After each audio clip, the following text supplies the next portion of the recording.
And we are live. Hello, listeners, one and all. This is Kevin the Entrepreneur. Welcome to the monthly Rideshare podcast. This is the true official advisory board, and boy, does that feel more true than ever after yesterday's big event. But before we get into that, we have good news. The entire gang is back. Cecily and Mark have joined us this week, so there's no substitutions. Although Aaron did a great job. Aaron did do a good job, and we will be more than happy to have him back when someone else can't make it. Right. So, but first of all, let's introduce ourselves. We have Cecily from Drive Girl Drive. Say hi. Hey, what's going on? All right, we've got Mike from Your Driver Mike. Hey guys, how's it going? And the guy who probably is the only one still giving actual Uber advice on the internet these days. We've got Mark from UberHints.com. Not driving tonight, though, for two reasons. I'm on my second Moscow Mule as we speak. And I still have not reactivated myself. So I couldn't drive if I wanted to. Well, you know, some YouTubers think that if you don't drive, you have no right to be commenting on this. So maybe we should get you off. Yeah. Yeah. Jeez. I'll take care of it this weekend. I don't know what's worth you not driving, or for our last episode, you being in Sacramento, my hometown, same time zone, and still couldn't quite make it work. Wasn't that crazy? The only time we're all in the same, not only the same time zone, but the same state. And there we went together. Yep. So I hear a TV show in the background. Is there a tablet? That was me. Sorry. Oh, no problem. So anyway, before we begin, we did just get a comment from one of the most loyal listeners, and she has stated that the podcast is great again now that Cecily's in it again. Oh my gosh. Oh, thank you. I'm so honored. Yep. Thank you. I happen to agree with you. Yep. This fervent listener has stated over and over, without Cecily, the podcast just isn't worth listening to. Who is this person? I must get to know this person. Who is it? My mother. Oh, really? Hey, Mom. Oh. Yeah. What did she say about you? What did she say about you, Kevin? She loves me by default, of course. But okay. every time we have an episode, she's always like, "I really like Cecily. You should do more videos with her." Oh, I know. We were on a roll there for a while. Yeah. We were. Well, I've kind of got a little fire in my belly to make more videos again. And not that I ever stopped, but one of the things is, and I know it's a little different for you guys, but I do like daily videos. And so sometimes it's a struggle to think of new ideas and new things to talk about. And it's probably reflected in the last few days. But then Uber gave me another gift. They are truly the company that keeps on giving me terrible stuff that I get to unbox every week. And they promoted a huge announcement.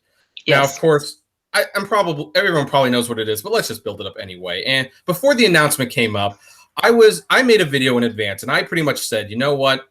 I know this is not going to be about a pay raise, but I kind of feel like if you don't at the very least address it, you are going to create way more problems for yourself than you would have had you just announced whatever it is.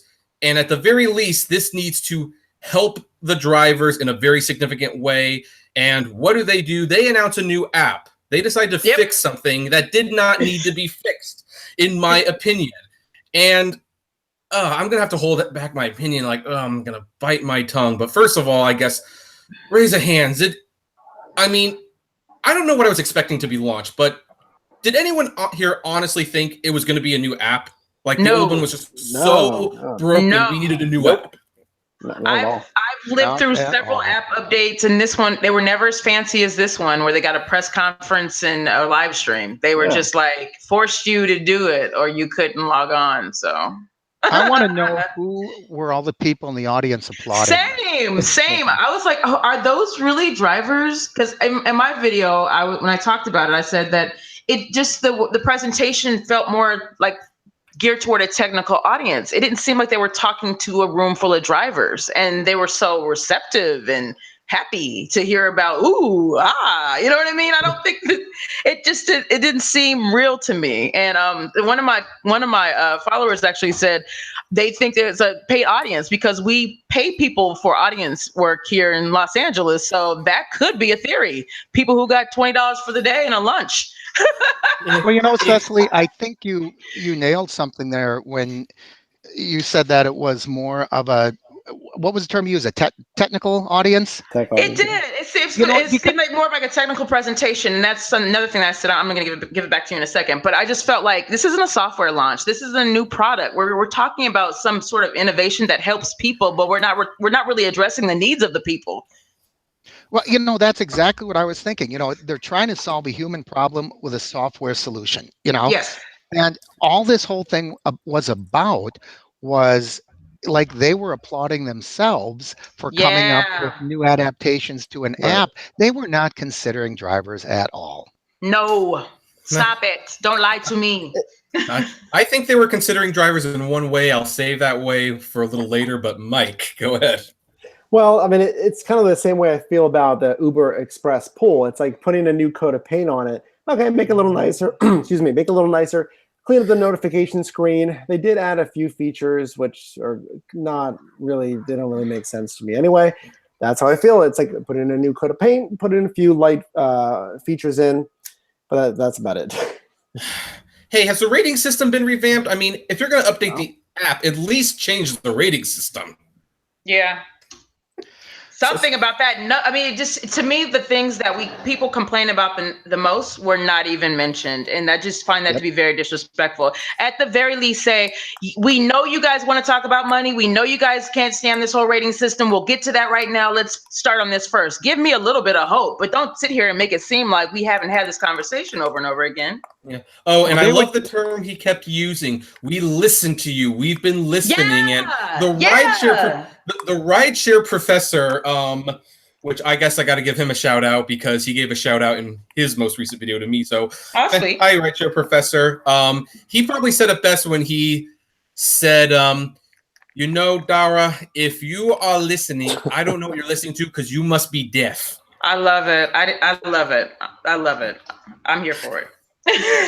Well, you know, he must have been listening to his advisory board from January that had to be handpicked from people that was just stroking Uber for the past 3 years. I can't imagine who else they were listening to. And I'm guessing that the audience that was there, I guarantee you they had a sign, something that said, hey, if you act out, if you do something that's out of line here, we're going to come down heavy on you. And everyone's like, yeah. I mean, they were probably very pro, like super pro Uber anyway, but I bet you they covered all their Mike, I agree with you entirely because the first thing I noticed when I went to that video is the comments are disabled. Why would you if you go to the video right now, they disable the comments. You only do that when you have an overwhelmingly negative response. That just goes to show you that you weren't listening to us, and we're not going to allow you to lie to us. It's not happening. Is that video still up? Yeah, the video's up. Guys, Uber's videos on YouTube has always been like that. Every video, they disable comments. Lyft, I wonder why. Lyft does allow comments. Lyft lets you put comments. Yeah, seriously. And guys, thumbs up and thumbs down. You can't do that on Uber's videos either on YouTube. They disable anything because I didn't even realize that. Yeah. They don't even show that because you know what it would look like. Right, right. Oh yeah, their videos would be disliked more than the trailer for A Christmas Story 2. Which is a real thing, I'm sorry to say. Is it really? Wait a minute, what? They actually made a sequel to A Christmas Story in like 2013. It's one of the most disliked videos on YouTube, the trailer. Hysterical. I noticed that the comments were disabled, the live chat was disabled.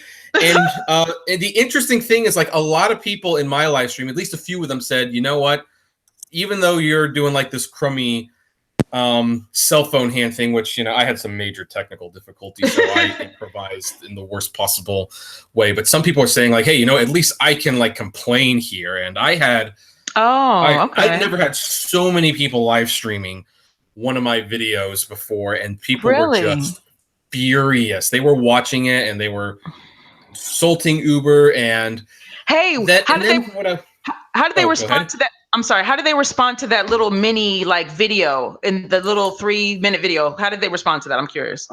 Well, that one got the biggest reaction. It also got the biggest reaction for me. Like, obviously, I'm going to be making several videos on this presentation, and that 2-minute video where Dara is driving the Uber, it's like, oh my gosh, there is so much wrong with this 2 minutes. It deserves its own video. It does. Like, well, they were picking up their own people, correct? Right. They were picking up their own people. They weren't using the app correctly. And there was even at one point I was thinking, like, okay, you've not only never driven Uber, I don't think you've ever driven before. It didn't even seem like, yeah, right? You are making mistakes a 16-year-old with a learner's permit wouldn't make. Ooh, Kevin. Didn't he make he made a wrong turn too, right? Oh yeah. For everyone listening, I don't want to hype up my own videos too much, but if you were afraid of me, you know, what's the word? Being weak around Dara, I am going to crucify him over these 2 minutes. I was so furious when I saw that 2 minutes in particular, and then you had 30 other minutes of this presentation that was so horrible. Yeah, but what got me was that when they had that the montage of all the drivers smiling and happy and everything, and at the end there's a voiceover, and the lady goes, 180 days of change is real. And I'm like, real what? Like, real what? It's not real. It's fake. Just like this video and this presentation. You know, I wonder if you would ask the average Uber driver what changes happened during that 180 days if they could name anything except the tipping app. Except tipping, right? I wonder how, 4 months later, whatever, how much of that was even memorable. Yeah, so someone made a very funny comment, like at 1 second after Dara pulled up and you start getting paid the 7 cents or whatever it is. Someone commented, "Yay, you made 14 cents."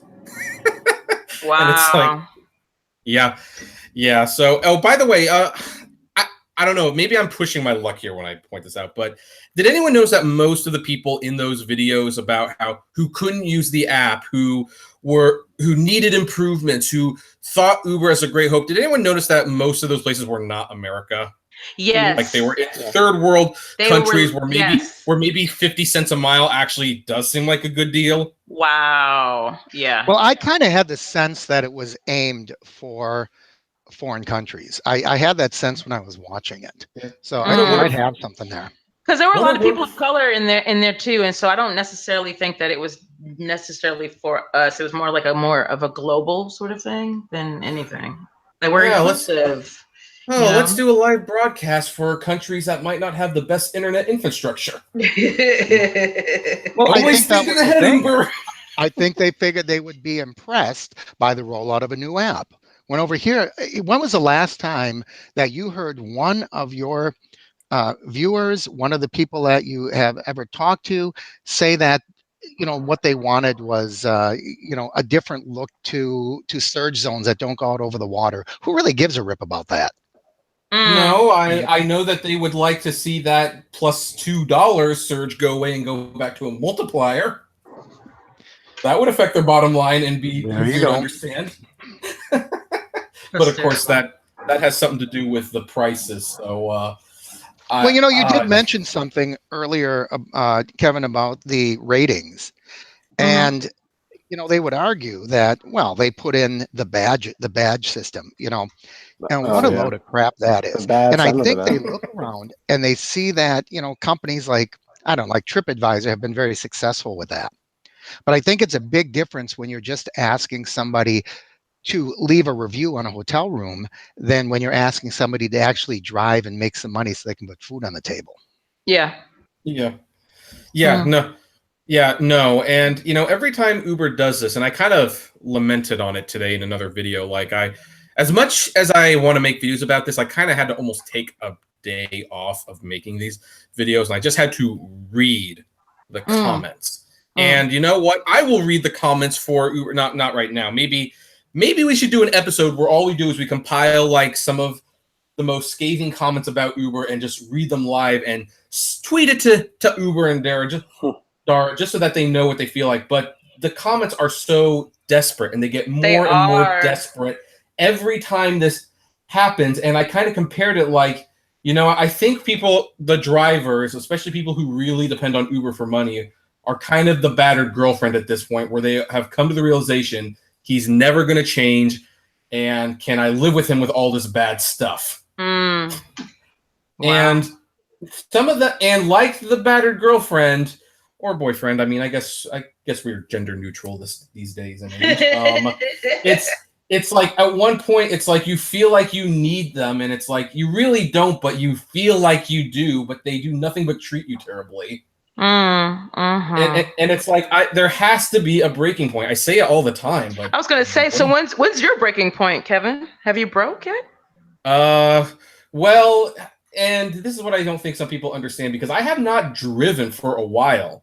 In fact, on Sunday night, when I was doing some work for an eBay site that an eBay store has hired me to do some freelance work, which has helped tremendously with not driving for Uber, I have to say. It was surging 5 to 6 times, and I was in the middle of it. Was still not tempted to drive. So when people like ask me, why do you keep making videos on Uber when you know things are going to change? I'm honest with them. I'm like, I like making videos. That's what I want to do. I want to make videos, and I like podcasts, and I like being a news commentator. Gotcha. And I do like driving for Uber, but you can't convince me to do that right now. You just absolutely cannot. I might do one ride in a week just to stay activated, because it's nice to have in the back pocket. But that's really all I'm doing. Oh, wait, I guess I got to make that video where I discuss what it's like how much more you can make with Uber when you are rapified. So, okay, I guess there's a day coming I'm going to be doing some Uber and Lyft. What about the rest of you? What's your breaking point, or have you reached it already? I mean, for me, I've definitely driven significantly less, just because there's traffic. You're sitting in, it's not worth it. It's like there's so much more traffic. But there's got to be something that makes it not worth it or worth it, and it's got to be like higher pay for me to get me kind of back on the road. Unless it's like big events, if it's something like a big weekend, I can be out for that. But standard fare, that's not worth it. I make more doing Uber Eats and other delivery services than driving people around in a shorter amount of time. It's less stress for me, and I don't have to entertain people. So if that's my first go-to, and if those things aren't available, then I'll pull out the old trusty UberX situation. But it's really the last go-to for me, and it doesn't pay as much. And my methods for food delivery, I make way more faster. And that works for me. Yeah. And you have caviar in your area, which pays better than... I know. Most. Yes, it does. It does. Why can't caviar I'm kind of in the same boat. I do more Uber Eats, and I haven't driven in 2 weeks, and mostly because, the deactivation, but still, I've never been compelled. I'm not doing too much. I'm not going to be traveling for the next 2 weeks, and so I suspect I'll be getting on the road more. But much like you, I can pull down a lot more money with Eats, and unless things get really slow, I'll probably do some delivery of people, but not as much as I used to. Yeah. Which is interesting, because you made a video about a week ago, if I recall, where you pretty much said, you know what, the rates thing sucks, but I guess I'm going to keep doing it. It kind of works for me. Well, I am. That's what I'm saying. I'm going to keep doing it, but I have always been very judicious in when I drive and what I drive for. And it's not uncommon for me to turn off the app and just use the Uber Eats side. And I just suspect I'll do more of that. I'm probably not going to be as extreme as the three of you in my stopping, but I'm just not as compelled to drive as I used to. I have a question. Is not not there. I have a question. So, I just heard two kind of thoughts on delivery over rideshare, and when I did a little bit of Amazon Flex and Uber Eats, and I like that more as well. Are we moving towards like, hey, delivery's now the better thing to do now over rideshare?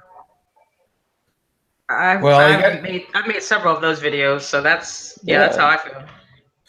I'm actually wondering if the question should be, because I mean, at the moment delivery is where it is, but the question is the gig economy is so unstable. Yeah. If you really get into it full force, are you basically changing careers every couple of years? But are you really changing careers? Because it's all kind of the same to me. I mean, it's just it's the reason why I liked it is because I didn't have to really deal with people so much, and I could control the environment in my car. You know what I'm saying? Other than that, you're still just kind of shuttling things back and forth.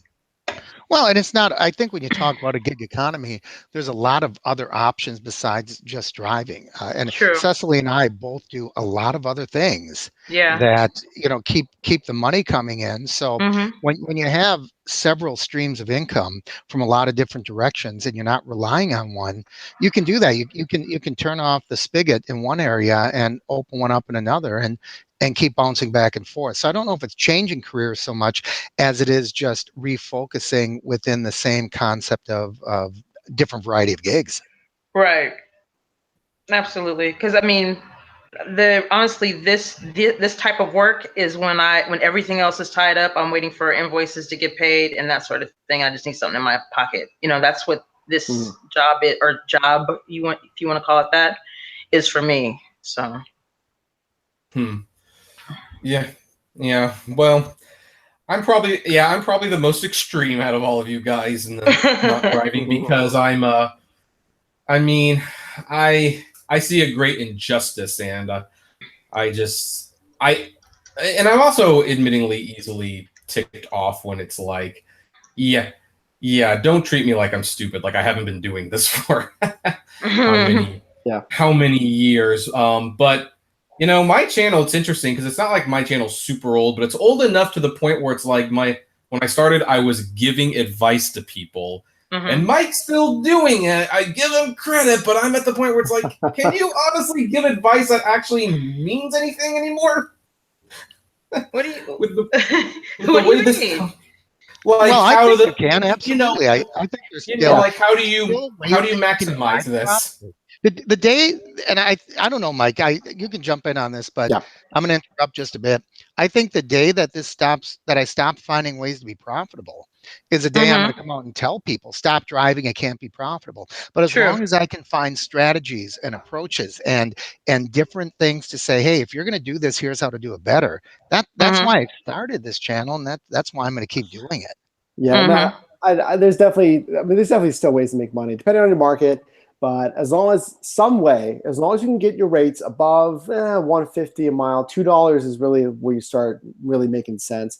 Or as long as you're getting like $10 a ride on average or more, or you're getting like $25+ an hour, any of those measurables you can kind of still do. But again, it comes down to maximizing surge, prime time, tips, other revenue streams like cargo, stuff like that. So in that sense, that's what I tell everyone on my channel. I never say, guys, if you're driving standard fare, you're basically losing money, or if at the very least you're wasting your time.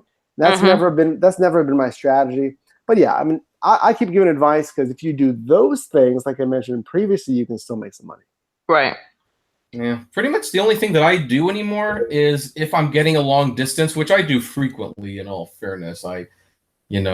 Nieces and nephews are in Pasadena and they like seeing Uncle Kevin, so I'm there pretty much every other week. I'll do the destination filter, and that's about the only time it makes sense for me, because I'm already heading there, and heck, most of the time I don't even get a ride. But when you do, it's like, okay, well, I consider that a bonus at this point. But I'm having a hard time, and I see some channels who make a lot of money doing this still. So I let it be known, I never claimed you couldn't make money doing this. It's just when I see those channels and what they have to do to make the real money, it's like you have no life, and they're not going to be doing it this way for much longer, because you can't be consistently doing 60 to 80 hours of driving every week. Exactly.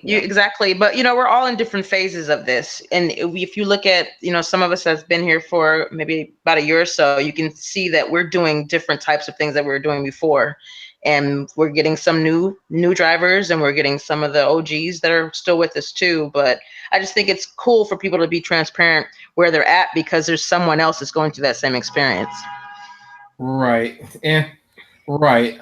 The one thing that I think most people should be allowed to agree on is that they shouldn't be driving for an hour and making less than minimum wage.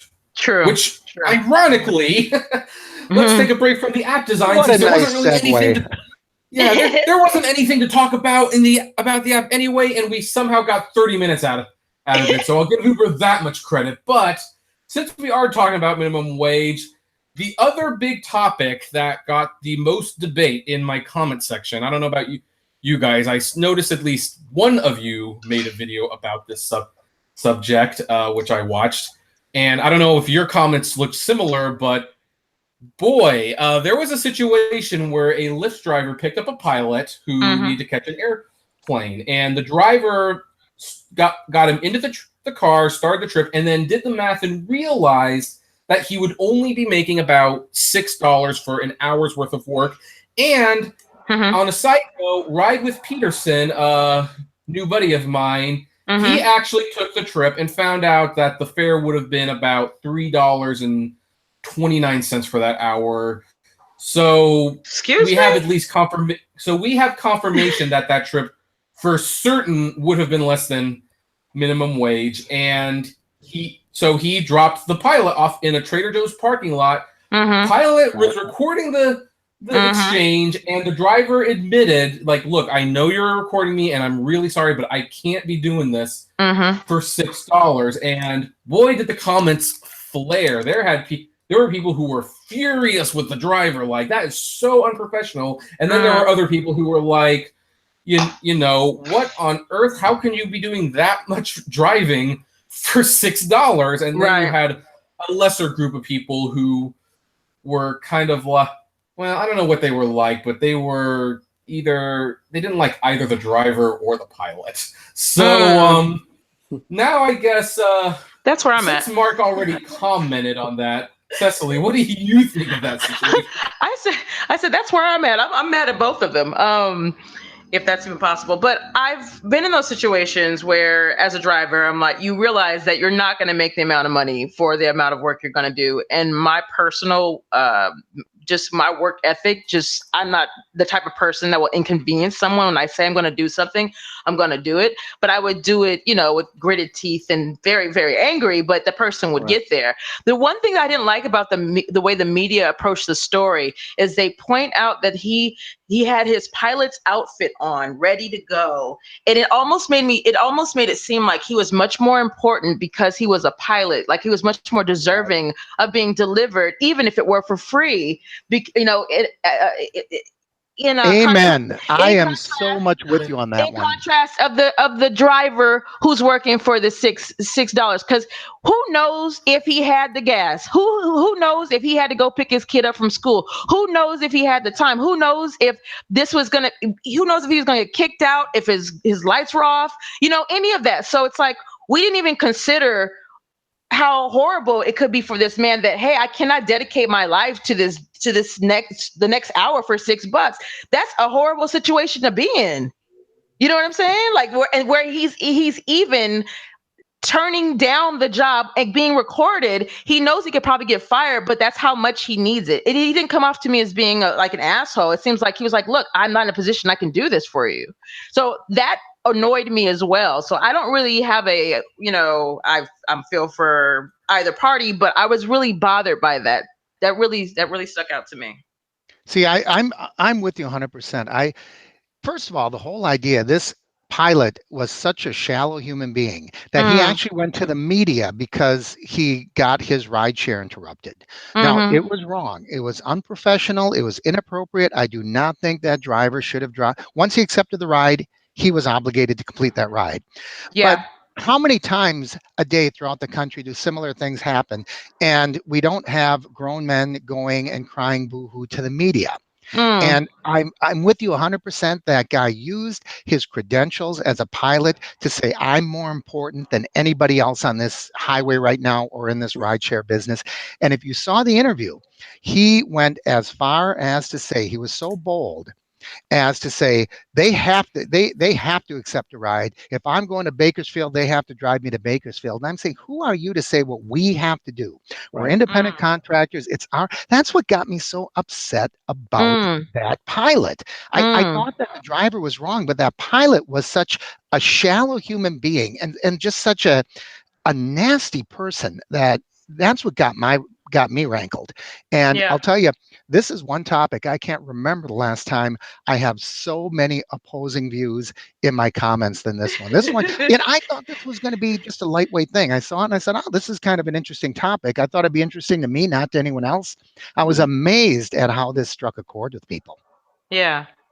Well, let me weigh in here.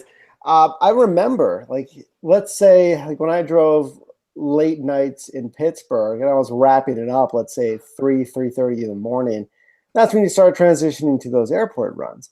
And let's say 3:30 a.m., I remember like getting an airport run in Pittsburgh. The airport is about 30 minutes around there it's out of the city. It's not right here in San Diego. It's right downtown, not in Pittsburgh. So I knew, like, on standard fare, it paid me like, I don't know, $28 or something to get out there. So in a similar circumstance, I'm like, okay, cost benefit. Do I want to go out there? It's going to take me 30 minutes, maybe 30 minutes back, maybe a little less. I'm going to get $28. So I don't fault the driver for not wanting to take the ride or even ending the ride. But when it was ended, I don't think was handled the best. You should have some kind of idea. I mean, okay, I start the ride, I'm going to the airport. Right then and there, you should say, hey, you know what? I'm sorry. I can't go to the airport right now.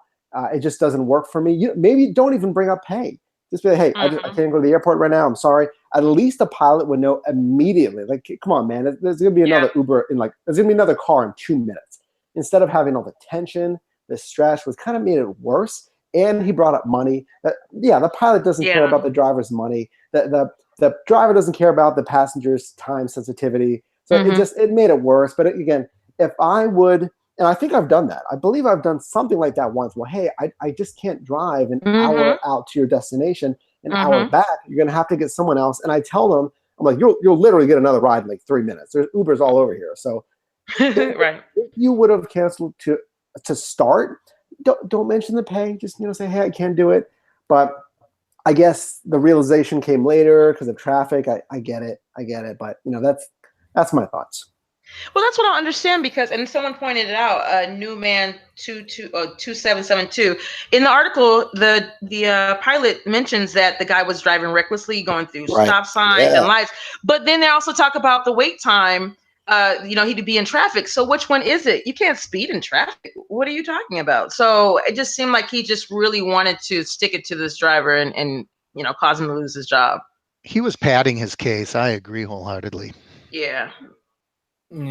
Yeah. So I obviously got a very, very mixed comments on my video about that. Well, how do you feel about it? Well, I was kind of getting to that, but I kind of felt a little bit more strongly one way at first, then it's changed, and now I'm kind of changing again because the situation really is very complicated. And the thing that changed the third time is after watching enough videos and reading enough articles, I actually stopped and asked myself, so how many people have actually brought up that it is illegal for people to work for less than minimum wage an hour? That's we have minimum wage laws for a reason. We do. Under that circumstance, does that mean the driver is actually legally in the right to kick him out? But he's not because he's an not employee. He's an independent contractor. Yeah. That doesn't apply.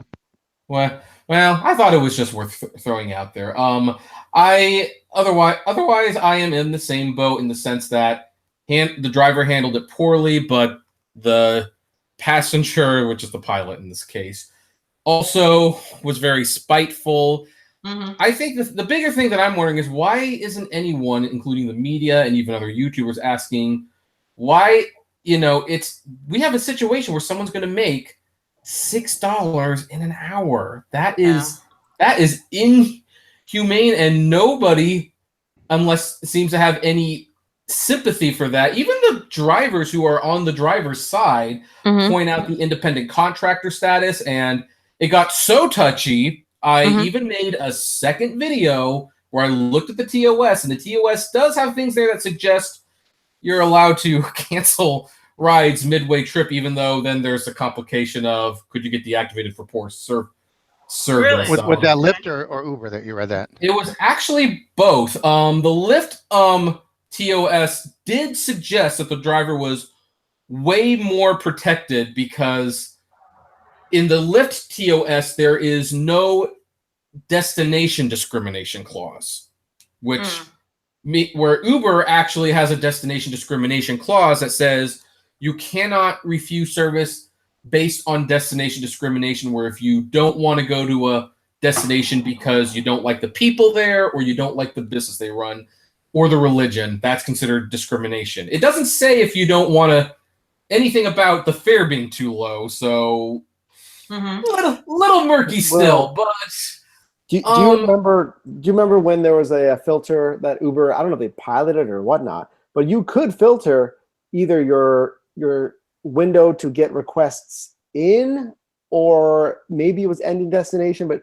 you could filter where you wanted to stay, like in your city. I just want to stay in this area. They have that on there, which is kind of interesting. That is very interesting. I was not aware that they had that feature, but yeah, the situation is just really complicated because, in my opinion, there shouldn't have been a situation like this in the first place. The driver should not have been caught off guard, even though we always are caught off guard. But there should not be a situation where the driver will make less than minimum wage an hour. That should never. If I could jump in on this one, because you asked a question, how come the media isn't covering it?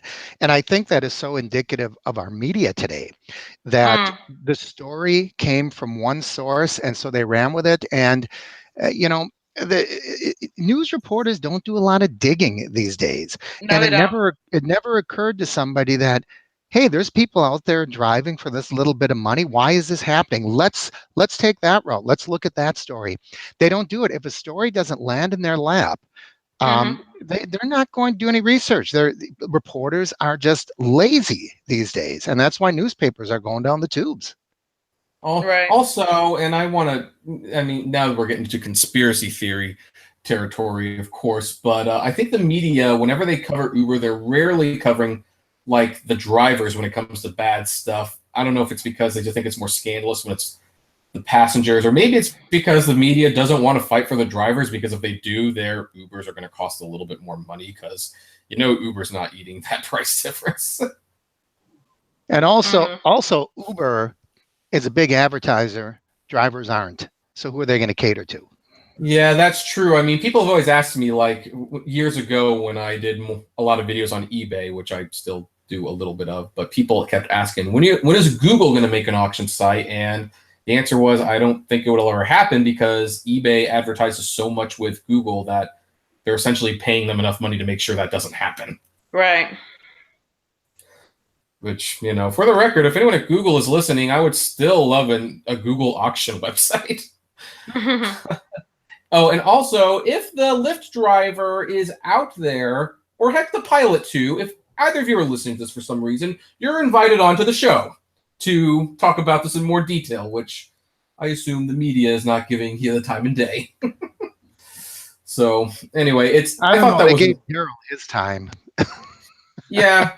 But let's see how Daryl fares talking to people who actually drive him around, and let him tell us why we should make less than minimum wage and what makes him so important that someone basically has to live for less than poverty wages just to get him to the airport. Yeah. And now I know he's not going to take us up on this offer, but hey, you know what? He's so confident. He can come on the show and deal with a couple of YouTubers, right? Heck, one of us does. Heck, a couple of us. Does anyone have less than 3,000 subscribers? I don't think so. I do. I'm at probably at about 25 or 26. Yeah. Everyone go subscribe to Mark's channel. Yeah. and his average me channel, which I actually think is more entertaining. Oh. What is it? You know, I'm glad to hear you say that because I like doing that channel a little more. To be honest with you, there's not as much animosity. No, there's not. That's why I have the. When people say, "Oh, you're always sitting in a bad mood," it's like, watch my channel where I go on dates with Katie, and you'll see me in a much better mood. Oh, adorable. So, but anyway, yeah, I guess to answer the question, my biggest concern was why was nobody talking about why is there a situation where the driver was gonna make less than minimum wage, and and I mean, people definitely got into the arguments whether or not you could be deactivated for this, and to make it even more clear, folks, yes, you can, but I would have a lawyer read the TOS carefully because there's some things in there that might actually give you some wiggle room to sue them. Like, really, I think this was the first time I actually read the TOS in any detail, and it dawned on me how poorly written it was. Wow. There are things that contradict each other all the time in that agreement. Really? Yeah. And it probably happens because, yeah, we're independent contractors, so who's going to take the time to go after them? But and who making $6 an hour is going to hire an attorney to fight Uber? Well, I don't know, because here's the thing. If Uber's worth, I'm going to say $30 billion because I don't believe they're worth nearly as much as they say they are. But if they're a $30 billion company, it's like, hey, you know what? I'll get a lawyer who takes 25% commission for the winnings, and that's his fee. Otherwise, I don't pay. And yeah, it'd be worth my time to go after him.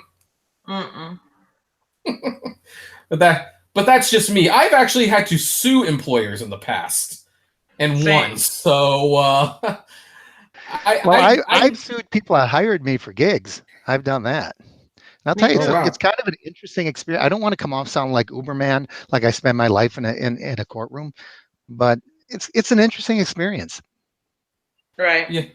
The Mr. Rogers of Rideshare, he took people to court. Say it ain't so. You're ruining everyone's image of you. Not only that, but I walked away with a check in my pocket. Yeah, well, I'm unfortunately probably going to be in the courtroom again soon. Me and Katie finally had to file the court papers for that to the insurance company from that guy who hit her the first time. And yep, so it's going after them for like $8,000. That should be fun.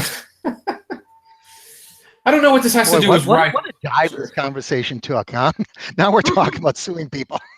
No. Let's go back to talking about Uber and Lyft. Those are far less depressing topics, right? Yeah, right. So yeah, nobody gets irritated when you bring up those names. No, nobody whatsoever. So actually, I did think of a quick third topic we could do. I don't think this will take quite as much debate, but for those of, since you did bring up Cecily, that you liked delivering food more than driving people around, I guess you could be the one to start. What do you think of Postmates and DoorDash potentially merging? Oh God. Well, DoorDash is one of my favorites, and Postmates is one of my least favorites, so I'm not happy about that.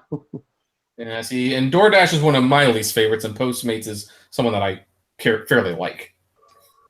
So I say fairly because it's not like they've been great or anything, but they've been better than DoorDash to me. Right. So I don't know. Like some people have.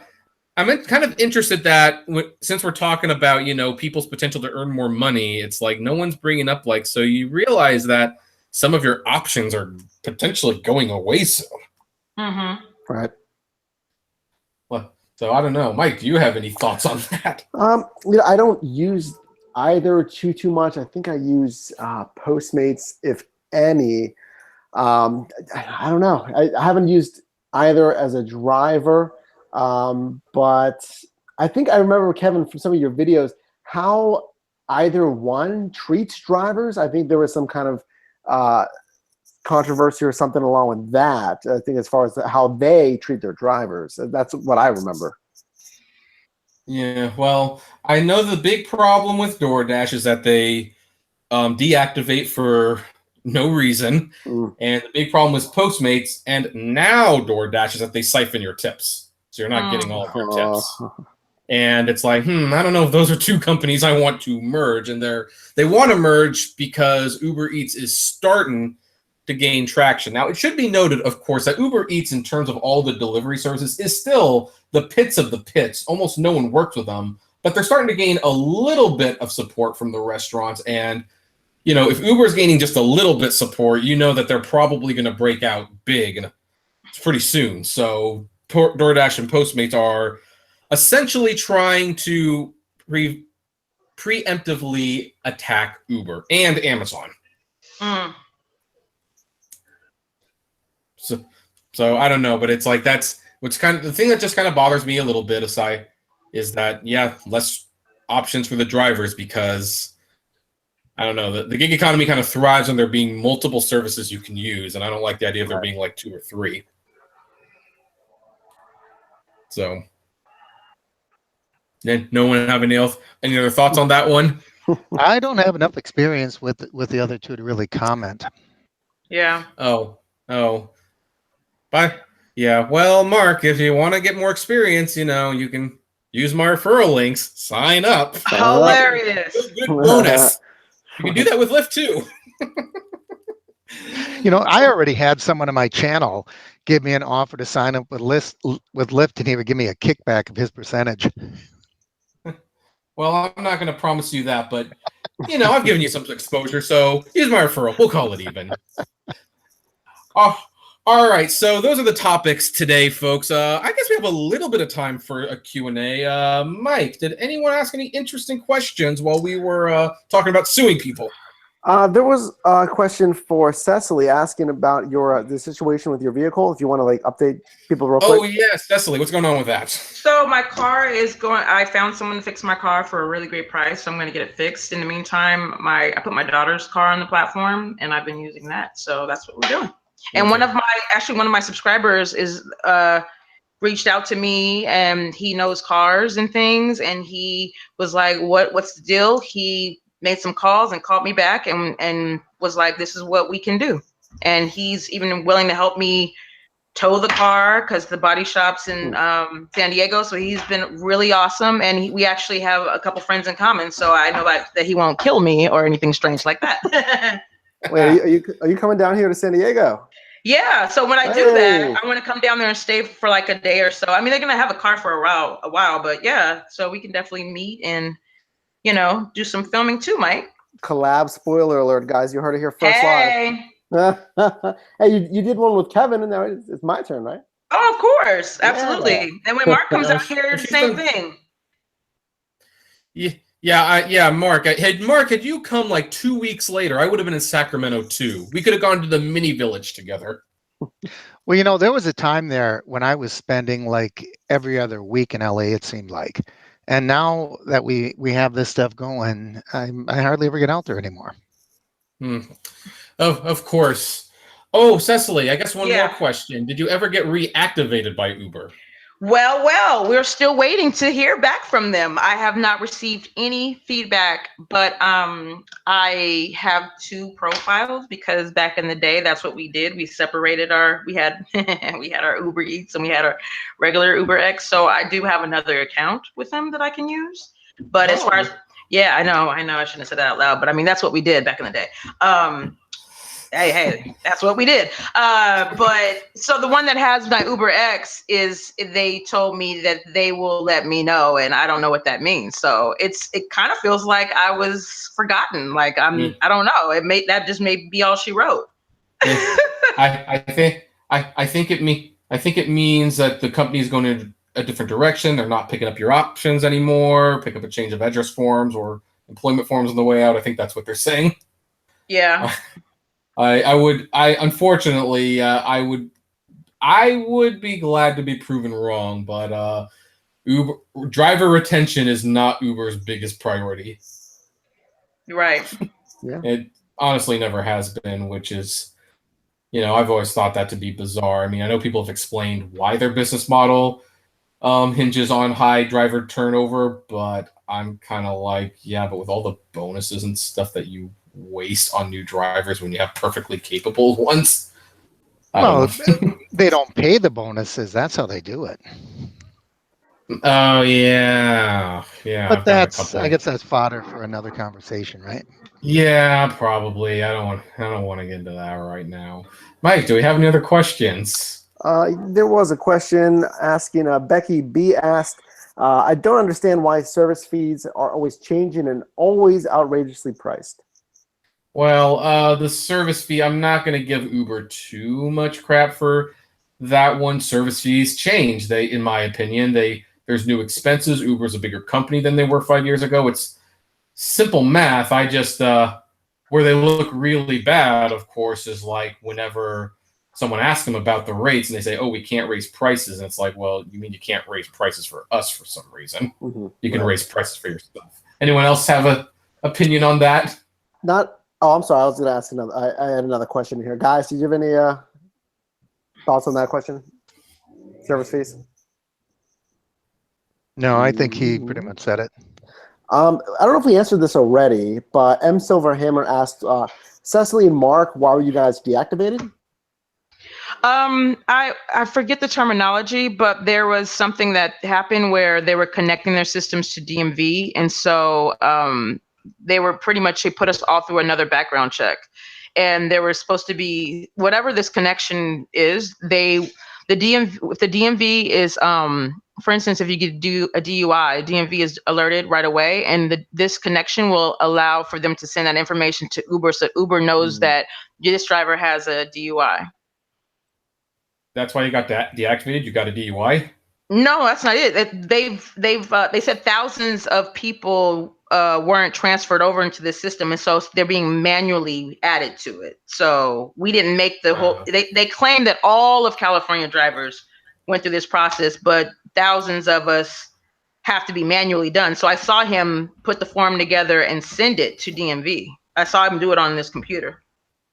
So it was weird to me, because I was like, so does everyone just have to wake up one day and figure it out and say, oh, and then they do that for you? And he said, yeah, pretty much it was up to us to do it. And I've looked online, I've tried to find other people. I haven't heard this from anybody, but I've spent a great deal of time there talking to the folks at the Greenlight Hub, and they were like, yeah, you're not the only person this has happened to. Well, but didn't you listen to Dara's speech yesterday? We hear the drivers. That's why we set up a call center for you. Why don't you just use the call center, Cecily? Oh my I'm God. being facetious, of course. I'm just like, really? You want me to use a call center? I've tried that, and that made me more aggravated than talking to them online. I know, I'm kidding. Mark, do you know why you were deactivated? You know, I have an idea, but I really don't know. I noticed it when I've been in California 2 weeks ago, then I was in Texas. So I just haven't been home. I haven't been driving anyway, so it has not been a priority for me. I've been home the last few days now. I just haven't. I've been so busy, I haven't looked into it. I kind of suspect, but although, you know, usually this stuff pops up. What my suspicion is, my driver's license renewal, my insurance, and my vehicle registration all come up at the same time. And my guess is, for some reason, they didn't get one of those three things. That because I can't think of anything else. But usually, it seems to me in the past, when that stuff is due, you get a lot of pings and emails and stuff. And I haven't seen any of that. I don't think it's anything major league, but quite frankly, I'm kind of ignorant to it because I simply do not know. I haven't looked into it yet. Well, okay. To be honest, guys, I'm surprised you were the ones deactivated and not me. I keep going like, come on, today's the day I get deactivated, right? So you think they're just pissed off at us because we comment online? I don't know. I don't trust the company at all. But I mean, I've given them enough shade that I always kind of walk in fear, like they're going to deactivate me today, and they're just going to say it was like a customer complaint. Although I guess I can't make that complaint now that I'm not driving. So I don't know. So. Yeah, for everyone listening, unfortunately, I have to confirm that, yeah, the DMV problems are a pretty But think about DMV anyway, like the process of doing something with the DMV. I said it to him like this, because he said like it could be 3 weeks to something, 3 to 5 weeks, and then someone jumped in to that live stream and said that means 3 to 5 months. I was like, I could take this piece of paper and bring it to DMV and it get processed faster. And he goes, I can't do that. We have to do it. So I'm like, are you kidding me? So that the guy told me, he said, you'll probably be waiting for several months. And that's just kind of like what I feel will happen. I might have to just go back up to the Greenlight Hub and figure it out. But I mean, the day where I honestly, and I'm going to say this in the best way possible, you guys don't get mad. The day that I have to go drive Uber X is a day that I really need to reevaluate my situation, because it's something that I really don't enjoy doing. Now, I've given people advice on how to do it, and I know people who love it and prefer to drive with people because they like the energy that they get with connecting with folk. I'm a social person, but it drains me. So it's just not something that I want to give day in, day out. I get that. It's like you're trying to maximize the epitome of customer service while maybe navigating streets you've never driven on, maybe at night, blind spots, maybe they've been drinking. It can be a lot. It can be draining. Yeah, see, I like driving. It's just not worth the money right now. To do it. So I mean, and that might be the other reason I continue to make videos, because I'm kind of hoping deep down it would get better at some point, because I would kind of like to do it again for fun, but I don't see that happening anytime soon. I guess I have to go out and driving when the new app comes out and do a review of it. That was my question. And so no one got the update yet? I think Peterson has the app. Peterson. Yeah, of course. He's on Uber Select, and you know, some people have like said like, why is he always so happy to drive for Uber? It's like, because he's on the platform that makes money. That's why. Yeah, he is. He's on Select. Oh, he's on Select. Okay, yeah. So it's a different vantage point when you're on Select. And his car is super nice, by the way. Yeah, he's driving a nice car. And have you shot with him? Have you guys collaborated? Yes, what? I have. And I might even do it again. You should join us sometime. Oh, that would be great. I would love that. He's a real chill guy. I like him quite a bit. Okay. And apparently he likes me, because when I gave him his first shout out, he got enough subscribers to have his channel monetized. So it's like, when I heard it, it's like, what is this feeling? It's almost like power. My recommendation holds weight for the first time ever. Okay, that is hilarious. Okay, can I share a story? Can I share a story with you, Kevin? Sure. At one point, you recommended my channel to someone, and the comment I got under my video was, "This is crap. I can't believe the entrepreneur said I should come over here." Oh, come on. Jeez. Oh, man. That's an honest to God true story. Yeah, geez, Hey, so I do appreciate it. Yeah. Hey guys, someone recommended that we reply to Uber's email with the hashtag #PayDriverFair, and I was thinking maybe we should do one better and go to Uber's like Instagram and Twitter and like pick an icon and kind of swarm it like Beyonce's beehive. I don't think anyone knows why that's funny, but I tried. I actually do know why that's funny. But oh, good. You're right. I'm a little concerned. Here's the thing. Like I guess going back to the live stream event, I had over 300 people watching my live stream and complaining like crazy. And part of the live stream was I was going to tweet to Dara and Uber a snarky comment and also tag like some news organizations, you know, CNN, NBC, Fox, the Young Turks, even though I frankly don't like them very much, but maybe they'd have reported it. And I told all 300 viewers, like, hey, now's your chance. Everyone do this now. It takes 2 minutes. It'll start trending right away. I think 12 people did it, and it's like, yeah, this is why people get discouraged when they talk about, you know, organizing. You can't even get people to do simple stuff like that. That's true. That's true. Now, there is one thing about the app I did forget to ask, and of course, it was on the top of my head.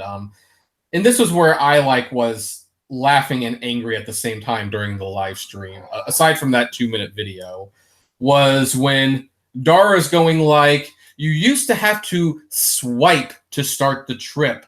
Now you just tap it," and they show a bunch of immigrants who don't know how to swipe on an app apparently. And I know I'm going to hear from that. Hey, they made the video. I'm just reporting what the video was. That's all. That's what it is. They showed a bunch of foreigners not able to swipe an app, and I don't think foreigners are that stupid. I don't think foreigners are stupid in general, but it's like, who is so dumb that they can't swipe? Ooh. Why is tapping so much easier and intuitive than a swipe? I like a swipe because a tap, you can make a mistake and go online or offline. So, I thought the swipe was actually cool. It felt more secure because it's hard to make a mistake when you're swiping, but whoa. How many false trip starts are going to happen because of this? I'm saying, because I've done it, man. I've done it. I've done a lot of stupid stuff with that phone. What about you? Mike? You haven't said anything for a little while. Versus tapping and swiping a trip to start? Yeah. Does this sound like a big deal to you? I feel like there's some circumstances where I actually do feel like swiping was annoying for whatever reason. I can't remember why. But no, to Cecily's point, I mean, yeah, you could accidentally start a trip or go online. I guess if I'm kind of moving the map around, looking at transit stuff, maybe I hit it online. But I mean, again, if I accidentally get I know I've done it. I've gone online, excuse me, or the app seemingly put me online. I swear I did not touch that button, but apparently I'm online for some reason. I think I've had that happen before. I just ignore that ride request. It's acceptance rate. Nothing's gonna happen there. So. Yeah. Mark, you're the youngest elder in the group, I should say. Have you ever had trouble swiping? The changes they made to this app are so insignificant that I can't say a single one of them is going to have any impact. I mean, everything is just so dopey. So we see our earnings on top of the screen. Big freaking deal. I could go to my earnings and see that. Why do I need it at the top of my screen? I just don't see anything that was worthwhile. I don't see anything that was significant. I don't see anything that was worth having a press release. I don't see anything there. When I look at it, I have to read a cheat sheet here to remind myself what the changes were. That's how irrelevant they were to me when I saw that press conference. They did a whole live stream just to say, and now our app is blue. It's crazy. They really did. They did this whole big live. 7,000, 8,000 people were watching that live stream just to say, hey, we've moved your earnings from the back screen to the front screen. And the surge isn't in the water anymore. Did anyone notice how everybody cheered and clapped? It's almost like saying, yay, you're no longer incompetent. Yeah. Wasn't that the stupidest thing you've ever heard? The surge isn't in the water. Who cares? We're not driving there anyway. I didn't think it fooled anyone, right? Yeah, I didn't think it fooled anyone either, and it never bothered me. And it's not like I couldn't read the map, even though the surge was over it. And I will say, the one change that has me concerned, and people have explained it to me a couple times, including Mike, I believe. But you know what? It just makes me feel uneasy that they say, oh, and by the way, we're changing the way your payment is displayed. I know that they're saying that because it's like, oh, we're going to show you how much you're earning in the day so you can see throughout the day and how close you are to Quest. And it's like, but you know what? If that change pay comes with also not displaying the fare after the trip, I mean, that's because I think Uber would really like drivers and customers to stop comparing fares. That has been one thing the passengers have been willing to do once they hear about all this. Yeah. So I don't know. I think there's a rotten surprise buried somewhere in this app that's going to try to hide the fare details even more. Oh my gosh. And it's funny, they didn't address that. They did not address that particular screen of the breakdown. So it might be really obscure. Does anyone in the chat have the new app? Can anyone report what it's like? Yeah, if anyone has that new app update, let us know in the live chat. Yeah. Yeah, I hear that it's like 500 drivers are getting it. That's it? Yep. Now, there is one thing about this live stream that none of us touched upon, and I didn't want to touch upon it now because I kind of want to save it for next time, so to speak. Or, I don't know, maybe you guys would want to touch it now, but isn't it interesting that Uber, and this is like the situation where it shows, where you want to look at Uber and say, how can you be so smart and so stupid at the same time? where they announced that they were going to do a Q&A afterwards. And it's like, oh, smart. And it's like, oh, and it's going to be with Harry Campbell of the Rideshare guy. And it's like, oh, excellent. People love Harry Campbell. And I love Harry. And in fact, actually, I had a conversation with Harry today. I feel like I've made it because I got the because Harry Campbell called me and I was like so excited. I truly was. That's so cool. I know why they got Harry Campbell. It's because he's a respected guy. Yeah. And even with all the garbage Uber pulls, he's still, unlike me, in all fairness, has an open mind about changes. And he finds the silver lining. He really does. He's very... Now, if anyone's Mr. Rogers, it's him and not me. I agree. I don't think that's fair for Mark. Probably, maybe, but they hired him because he is respected in the rideshare community, and he would bring a level of respect, and respect is a good word. People would actually, the Uber drivers would actually listen with attentive ears and not be all pitchfork and everything. And what did Uber do? They decided not to live stream that part. Yeah, he has such an even temperament. I think you're right. I think it would have gained some points for them. Well, he's got a lot of credibility, and he really has taken the time to look at the industry and put himself in our shoes and everything, and really break things down scientifically. Like, he definitely he provides a lot of information so that you can be objective and come to your own conclusion. And I like that about him. And I like what you do too, Kevin. I think that's necessary. But I just think that it's funny that they had him there and they didn't allow us to see that part. Maybe it didn't go as expected. I talked to Harry, and I'm gonna refrain from talking about some of the things he shared just in case. But I believe one thing. I believe that one of the things that I think I can share is that he actually there was no restrictions of what he could ask. So he did ask a couple of the questions that Dara would not. That I believe that much is true. And that's about all I'm comfortable saying, especially since, he has his blog post, and maybe he'll come onto the podcast one of these days now that I have his phone number, and he can explain in more detail what went on. Although we might even find out anyway, because another thing, and I've already sent the guy an email saying I'd like to talk to him, and he's invited onto the show. We had one of the drivers contact me who was in the audience. And he was so disappointed in the presentation, he might actually be willing to break his NDA to talk about what happened. Oh, jeez. What?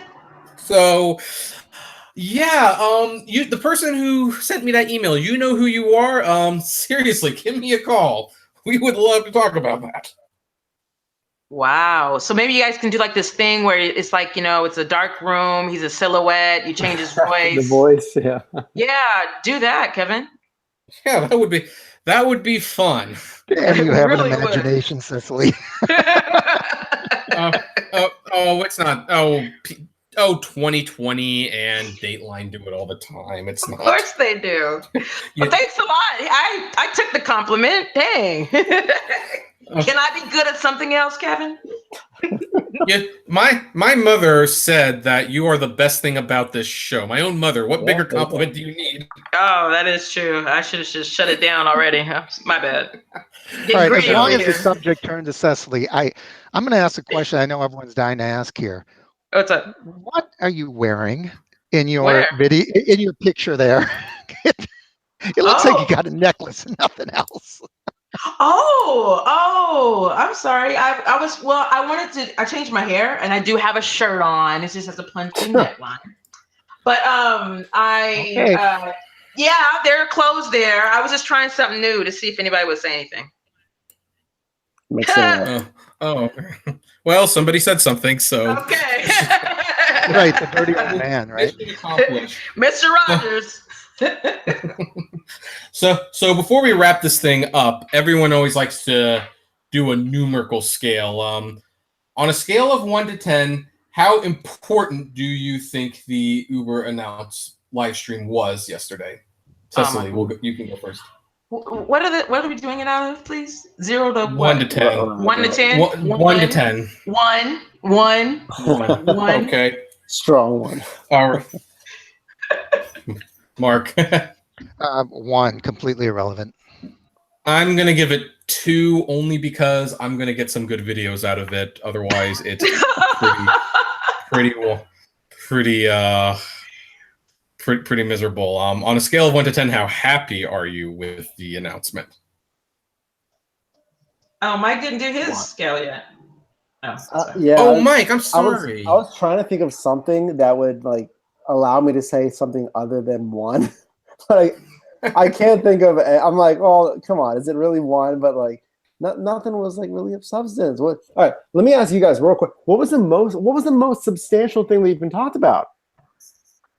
The fact that you now tap the app to go online instead of I can't think of anything. Like, what was the actual? Hey, I have one that I like. It's because we have a lot of hills here in Los Angeles. I like that, if you're going up Mulholland or places like that, you lose service. And I've been stuck up there trying to find. Oh, that's right. They do. Shoot. Or come down and be scared. Like, wait a minute, and the person's in the car, and I haven't been able to start the app. And I'm telling you, I've been so anxious. And you have to stop. You have to call or not call her, but email or whatever, just to let them know that I started the app and hope that they pay you. Like, that's the worst. Yeah.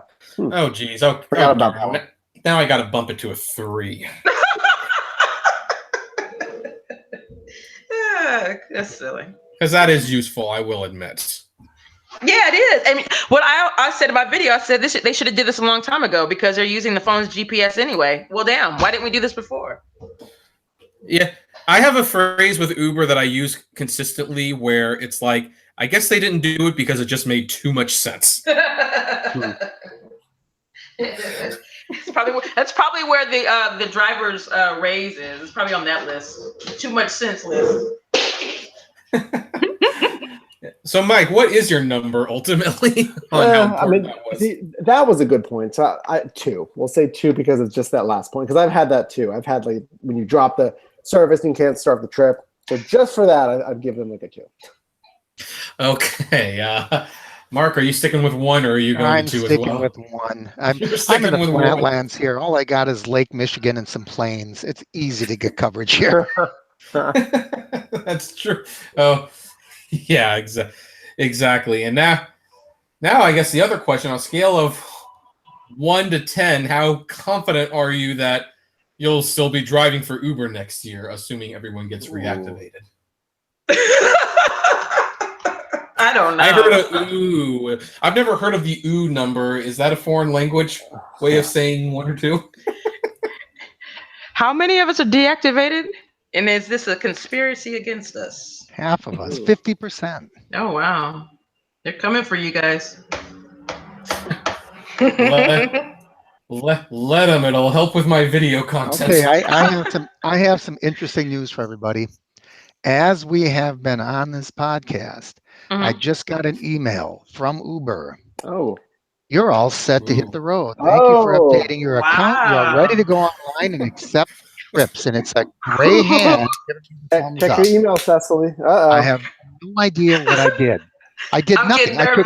I took no action. How can that be? Oh my goodness, it's a sign from God or that other guy. What's his name? Your favorite guy. My favorite guy? Yeah. Dara? Dara. He's on from Dara. There you go. I mean, how did you miss that? I set you up and everything. Okay.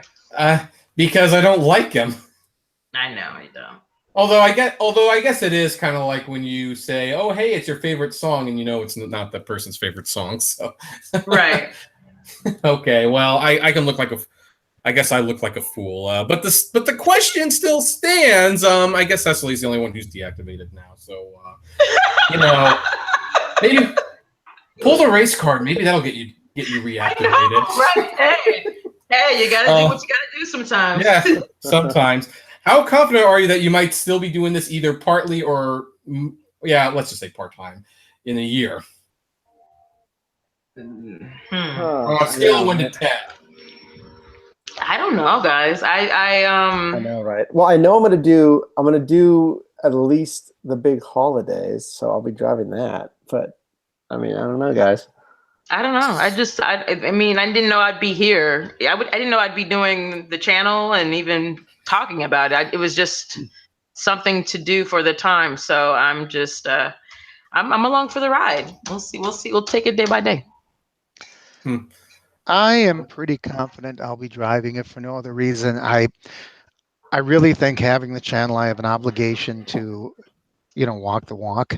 I think it's kind of being a poser if you're talking about rideshare and you're not out there doing it. So if no other reason, I'll do it for that purpose so I can continue to give good, realistic, thoughtful commentary and advice, but it almost assuredly won't be to make money. Yeah. I'm kind of leaning towards maybe I'll do holidays so long as the surge multiplier sticks around. If the surge multiplier gets changed and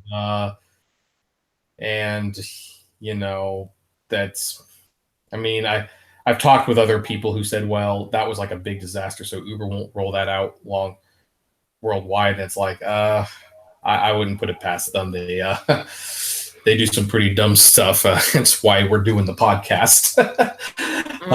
So I'm gonna say that I'm 4. I would like to say that I would still do holidays, but if the surge multiplier is gone, then really I don't know. I'll do what the simple driver has said. I will move from playing basketball into a management position.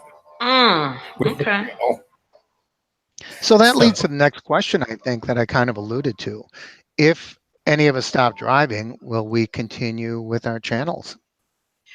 Oh, wow. I know my answer to that, but Cecily, do you need a few minutes?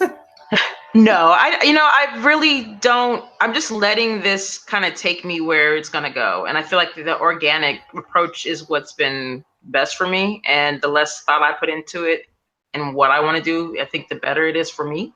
But I have a feeling that I'm just going to branch off in a different area. And I'm just like, I'm just going to wait for that to come.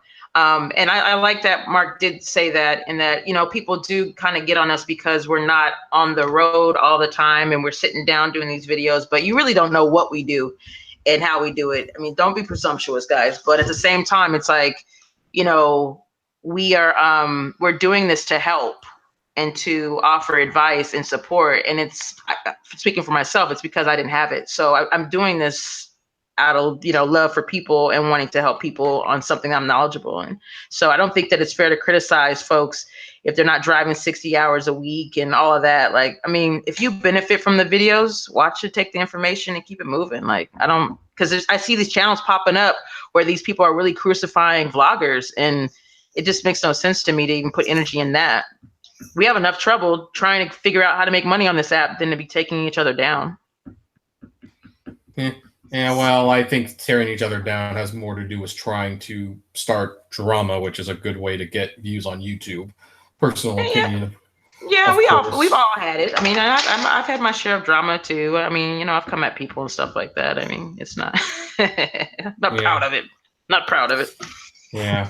So I guess I would like to actually ask Mike next, because Mike and Cecily, your channels are the one.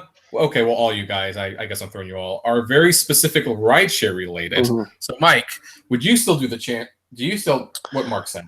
Yeah. I definitely enjoy making the videos. Just in general, I enjoy making videos. So I was kind of mentioning in my how to launch a YouTube channel video. I said, hey, I've been doing the channel for a year. I do think of my channel as a business because, of course, it generates revenue. I like affiliate marketing. I like generating income many different ways. So let's say if rideshare dies out or I just don't have a passion for it anymore. I do it because I like the tech. I like the tech behind it. I'm interested in the system of how we can generate income. So, but if something would ever change, I would still be doing YouTube. Maybe it would be in the business or sales space, but I'll be here. But again, like Cecily said, I have no idea exactly when it would be, a year or 2 years down the road, but I'll still be here. Okay, Mark. Wake up, Mark. Yeah, I mean, I'm in this. As long, I said this about anything in my life, as long as I'm enjoying it and as long as it's productive, a lot of people come on the channels. We all see this, and they come with some snarky remark, and they're the trolls that'll say, oh, you don't care. All you want to do is get referral fees and all that. If they knew what we put behind and the time it takes just to record a video, edit a video, load a video up, monitor that chat, if they knew that, they'd realize there's no way we're doing it for the money, especially at the number of viewers that we all have. It's not like we're at 50,000, subs with any of us. Some of us are doing better than others, but still, people should realize that we're doing this because we have a commitment and we believe in it, not because we're con men or we're trying to get money out of their pockets. I think that's kind of a ridiculous assumption if they actually knew what went on. Yeah. Well, and my response to that is yes, I can make. Well, the first thing is I always like to ask. Sometimes I like to answer questions with a question, and my number one question with people when they do is like, well, John Madden hadn't played football for years. Does that make him any less qualified to comment on football games all those years? I think most people would say that'd be a ridiculous question, but it's kind of the same thing. I've done this for a few years, so yeah, I put in my time. I have experience, and I know what it's like. Even if I'm not actively driving, I'm not doing it because I'm using my experience as a driver to determine it's not worth driving. And then on the second note, I know a lot of people consider me an Uber channel, and Uber definitely is the hero topic for the channel, but I actually consider my channel to be a technology commentary channel. I comment on technology and technology companies. So you'll see me talking about, I consider the autonomous cars a separate issue from Uber, even though it normally ties in. You see me talking about Facebook. So yes, I will still do the channel even if I'm not driving long term. But Uber's a really fun topic too, so that's why I haven't stopped. Are you having fun every day when you turn up those videos? I'm having fun making the videos. At the same time, I am equally frustrated by some of the emails I get, and it's a very weird thing because I like commenting on Uber stuff, but I also know that there are people who are really hurting because of the things Uber's doing. And absolutely, when you have that video with like that Lyft driver, it's like, boy, does that tear up my soul very deeply, because it's like, yeah, I know he was wrong doing it, but at the same time, oh my gosh, to be put in that situation, it must be horrible. Absolutely, right. I'm surprised he hasn't. But you're right. Uber is the gift that never stops giving. Every week I wonder, what am I going to talk about? Because I release videos generally twice a week, but usually I end up doing 4 or 5 because they just give you so much. It's like you can't believe what they did next. It is so beyond belief. And I think, what am I going to do next week? I never know, but boy, I'm pretty sure that silver platter is coming my way. Yeah. Hope. Yeah, you never know. And and Uber has given me a week-long gift at least with this conference. So, everyone listening, stay tuned. I've got some very interesting videos planned in response to that. conference. But I'm glad that I could get some of the basics out of the way on this podcast. And yeah, actually, now that I think about this podcast is kind of like almost an affirmation that I'm going to continue to evolve the channel, because it's just for months it was like, I would really like it if the rideshare drivers came together and talked about issues and compared notes. And now we're doing it. And after 5 episodes, I think we're finding our groove. I think so too. This is pretty good. So, yeah. Yep. So Cecily and Mark, you can't take any days off again. Otherwise, I get stuck with Aaron. Wow. I'm kidding. We gotta bring Aaron in to do like a special segment or something. Yeah, we do. I'm trying to figure out how to do it, because it's like I kind of planned it. Like some people have sent me emails like, "Hey, you say you want other people on the show. When can I be on the show?" It's like, well, I kind of want to keep it to 4, to be honest. I think once you get to 5, you start having difficulties with who's. I forgot Mike a couple times in this. Like, what do you think is going to happen if we have 5 people on here? 5, yeah. So, but anyway, that's a good place to end. I believe so. As usual, everyone listening, if you are listening to this on YouTube, you can find links to all of our individual channels below. You can subscribe, like, favorite, share. If you are listening to this on Google or iTunes, you can do a search on YouTube. Look for us on YouTube and find our stuff. And otherwise, have a good day, and stay safe out there. Bye. Bye. So long, everyone. Guys.